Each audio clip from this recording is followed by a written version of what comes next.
Oke, selamat siang teman-teman dan abang-abang ataupun kakak sekalian. Perkenalkan, nama saya Mario Wijaya, NIM 1219159 dari Prodi Teknik Pertambangan, Institut Teknologi Bandung 2019. Jadi pada pertemuan kali ini, saya akan menjelaskan tentang distribusi peluang diskrit dan kontinu. Sebenarnya yang sudah kita ketahui bahwa peluang dibagi menjadi dua pada dasarnya, menjadi diskrit dan kontinu. Di mana diskrit tersebut adalah nilai yang tidak berdasarkan interval ataupun memiliki nilai yang pasti. Kalau kontinu adalah suatu peluang yang memiliki interval ataupun suatu ada intensitas atau besaran tertentu yang tidak bisa pasti nilainya. Kemudian di dalam praktikum kali ini kita diminta untuk ada 3 tujuan. Yang pertama, memperkenalkan distribusi peluang dan kontinu secara diskrit dan kontinu. Yang kedua adalah menghitung nilai peluang dari peubah acak yang berdistribusi binomial dan Poisson. Dan yang ketiga adalah berdistribusi normal dan kontinu ataupun eksponensial. Jadi dibagi menjadi dua, yang diskrit dan kontinu. Kemudian distribusi peluang diskrit tersebut itu banyak. Ada binomial, ada pun Poisson, hipergeometrik, dan yang lain-lain. Tetapi yang kami akan bahas adalah tentang binomial dan Poisson. Sebenarnya ada apa ya namanya, kemungkinan ataupun syarat gitu, di mana distribusi peluang diskrit ini fungsi fx harus lebih besar daripada 0 dan sigma itu harus sama dengan 1, di mana peluang dari peubah acak x itu adalah fx sendiri, di mana peubah acaknya adalah peluang x besar dikurangi sama dengan x kecil itu sama dengan sigma tersebut dari T atau peubah dari X tersebut, di mana untuk setiap minus tak hingga sampai tak hingga. Nah, kemudian yang pertama kami akan masuk adalah distribusi binomial. Sebenarnya binomial tersebut itu adalah ketika N-nya itu lebih dari 1. Jadi, apa ya, ketika kita melakukan peluang, pasti ada yang namanya benar ataupun salah, atau sukses dan gagal. Dan kita melakukan percobaan itu terus berulang-ulang, di mana fungsinya itu dibagi menjadi 4. Ada fungsi distribusi, kepadatan, inverse, dan pembangkitan nilai acak, ataupun yang disebut R, ataupun PA.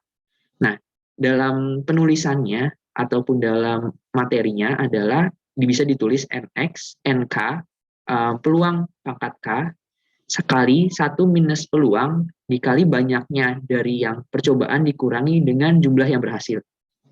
Dengan K itu adalah 0, 1, 2, sampai seterusnya. Di mana mu ataupun EX-nya itu adalah N, sejumlah N dikali peluangnya, dan variansinya adalah N dikali banyaknya peluang dikali 1 minus peluang yang ataupun nilai peluang tersebut. Di mana fx-nya adalah distribusi kumulatifnya adalah P binom XNP, dan kepadatan peluangnya D binom XNP, inverse-nya juga seperti itu, Q binom, dan PA-nya adalah R binom. Nah, nanti kami akan menunjukkan bagaimana sih di dalam R Studio tersebut. Yang sudah kita ketahui ada 4 fungsi. Di sini ada sebuah contoh soal di mana ada banyaknya suku cadang yang menahan suatu goncangan, di mana sudah diketahui bahwa N-nya adalah 4 dan P-nya itu 0,75. Dan soal yang pertama itu tentuin peluang dari 1 sampai dengan 3, di mana kita sudah tahu bahwa peluang yang atas dikurangi peluang yang bawah, di mana peluang itu X kurang dari sama dengan 3 dikurangi P peluang dari X kurang dari sama dengan 1, di mana kita ketahui bahwa R-nya adalah 4 dan peluangnya adalah 0,75, sehingga bisa ditulis yang nomor A ini, di mana kita minta fungsi distribusi kumulatif, di mana P binom, berarti yang pertama adalah X-nya dulu. X-nya adalah 3, berarti 3, N. N-nya terdapat 4, dan peluangnya 0,75. Kemudian dikurangi yang 1, 4, 0,75. Dan oke, bisa di-run saja, dan diketahui bahwa fungsi kumulatifnya adalah 0,6328125.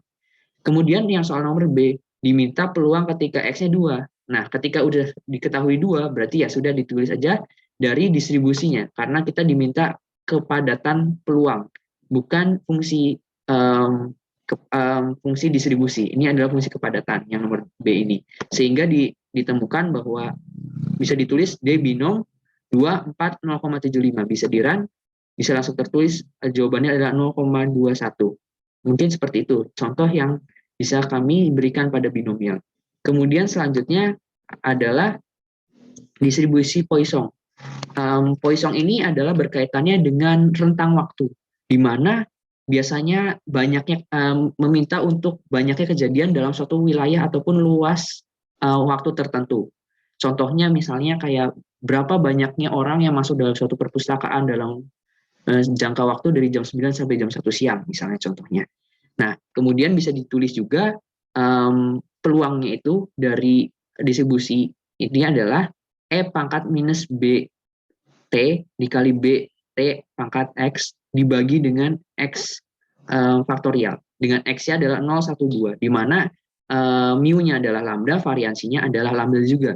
Dan di dalam praktikum kali ini juga ditemukan 4 fungsi juga, seperti yang tadi, Fx, Px, Qx, dan Pa, di mana Fx itu adalah distribusi kumulatif yang bisa ditulis P poise, kepadatan adalah D poise, inverse adalah Q poise, dan pembangkit nilai acak adalah atau disebut PA adalah R poise, di mana semuanya itu adalah paduan dari lambda dan X gitu. Jadi X dulu dan lambda. Lambda itu adalah B pangkat B kali T adalah beta kali dengan waktunya sendiri, atau bisa ditulis yang tadi adalah E pangkat min lambda, lambda pangkat X per X faktorial.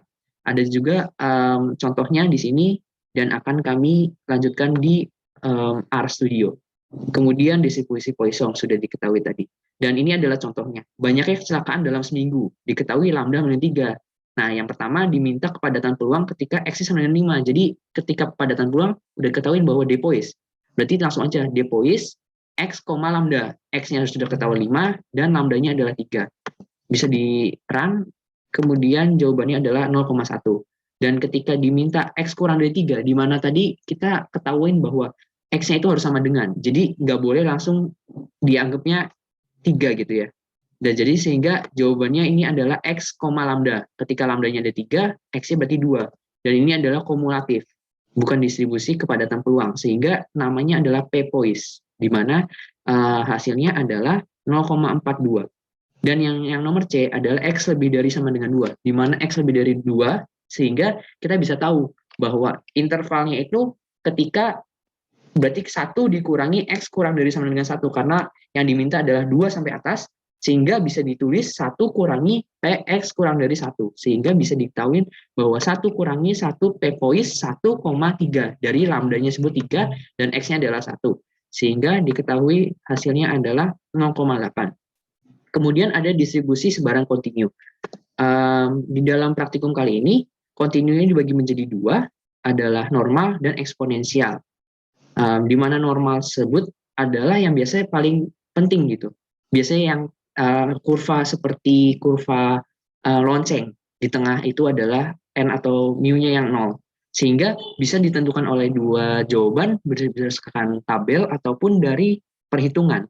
Di perhitungan ini sama juga dengan fx-nya yang bisa ditulis seperti ini, ataupun bisa ditulis dalam RStudio, di mana fx sama dengan p norm, distribusi kepadatan peluang adalah d norm, dan inverse dan PA. Bisa dilihat bahwa sama persis dengan yang pertama, tetapi di sini diganti dengan mu ataupun dengan standar deviasi. Oke, akan langsung ditentukan dari soal. Contohnya, pemuaian suatu batang dengan distribusi molar diberi rataan atau mu-nya 0,05 dengan simpangan baku atau standar deviasi 0,01. Yang pertama ada soal lebih dari 0,01, antara, dan kurang. Oke, akan kami jelaskan dalam RStudio. Sudah diketahui mu 0-nya 0,05, standar deviasi 0,01.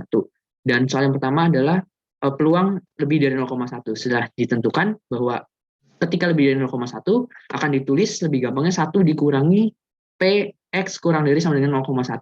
Karena 0,1 tersebut tidak masuk sehingga dimasukkan ke dalam 1.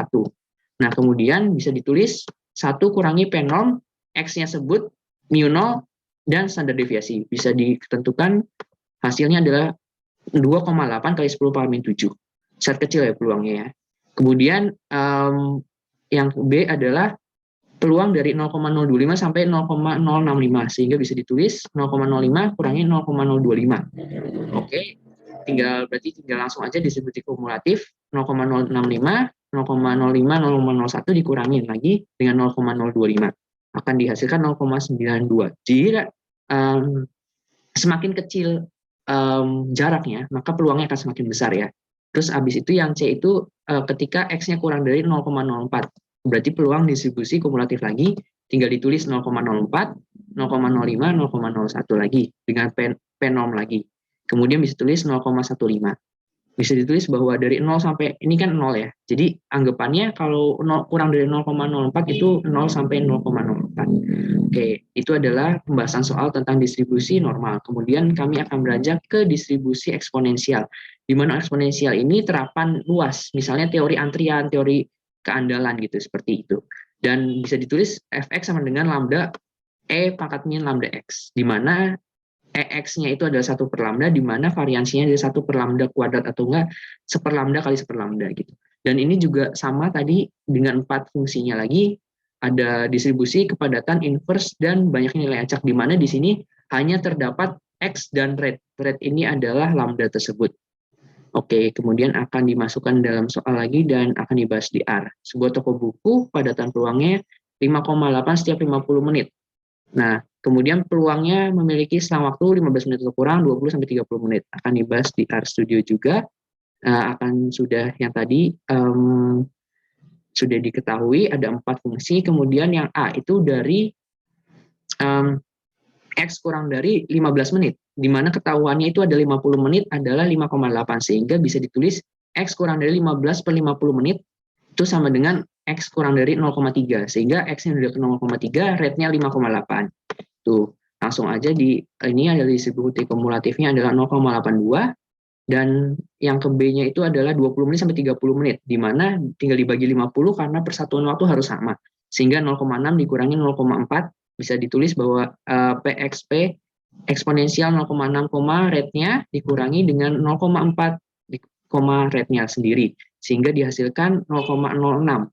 Oke, mungkin sekian yang bisa saya sampaikan dari distribusi peluang, dan pada intinya suatu peluang akan semakin besar jika suatu interval itu akan semakin sempit, dan semakin besar itu nilai peluang akan semakin besar. Sekian mungkin presentasi ataupun pelajaran yang bisa didapatkan pada hari ini. Kurang lebihnya mohon maaf. Selamat siang dan selamat beraktivitas. Terima kasih.